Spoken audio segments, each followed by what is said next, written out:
Petra Falls, and I work at the Athens Institute for Education and Research, which is a World Association of Academics and Researchers. I'd like to welcome you to ADNER's interview series, where we interview the participants that attend a American conference in Athens present their work. Today I'm going to be interviewing Dr. Donald Sparks, which is a professor of international economics at the Citadel, the Military College of South Carolina. Hello, Dr. Sparks. Hello, good to be here. Welcome to Athens. So I would like to begin with asking you to give us a small academic introduction of yourself.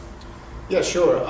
I began my academic studies at George Washington University in DC, and then I did my master's and PhD at the School of Oriental and African Studies in London.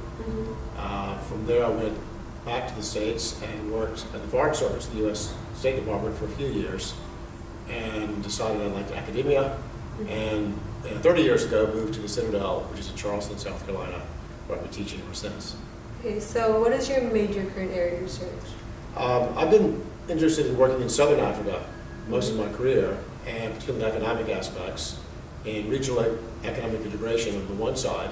And recently I've been looking at the issue of migration, so both forced migration and voluntary migration from sub-Saharan Africa into Europe, looking at some of the causes and economic consequences, primarily to the countries of sub-Saharan Africa, not so much in Europe, but a little bit.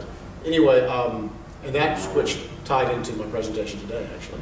Okay, so tell us a few words about your presentation.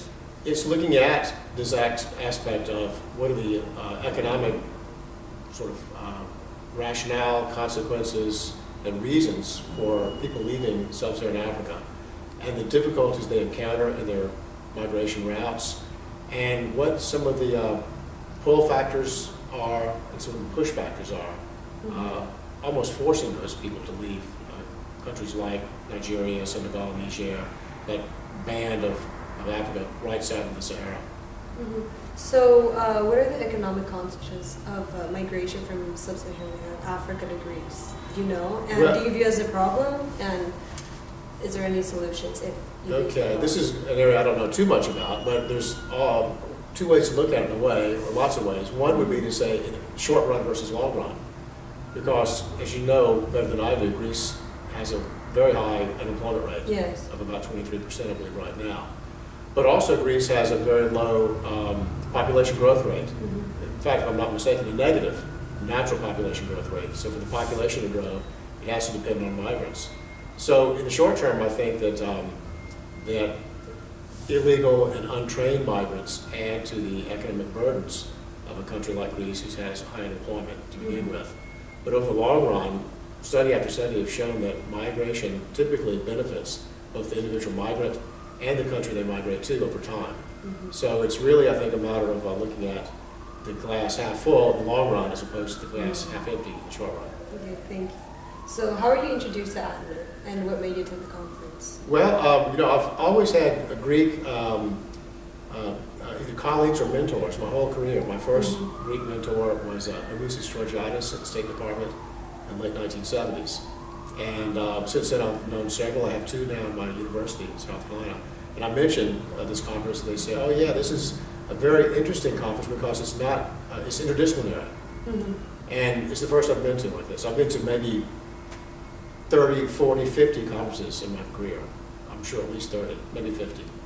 And almost all of them have been disciplinary focused, some very narrowly focused, and some a bit more broadly. But I'm really enjoying this idea of a symposium where you hear ideas that you never would hear otherwise.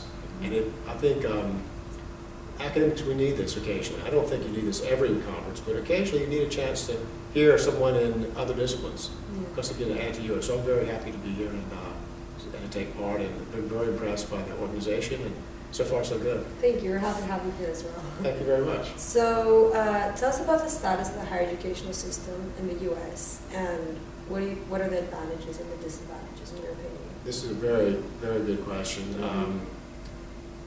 The advantages are that we have, I think, a very established higher education system at various levels at the private and public levels. In other words, some of our schools are run and operated by our states, and some are run by the private sector. The advantages is that it gives a diversity of opportunities and choices for students. The disadvantage is the cost, because even of our so-called state-supported schools, runs by our government, our states, the levels of funding have declined dramatically in the last 10 or 20 years. So much so that my home institution, the state school, receives only 10% of its funding from the state. The rest comes from tuition and foundation money. So the pro is that we're very diversified. The con is it costs too much. Yes. Okay, that's it. Okay, Thank you great. very much. Thank you very much.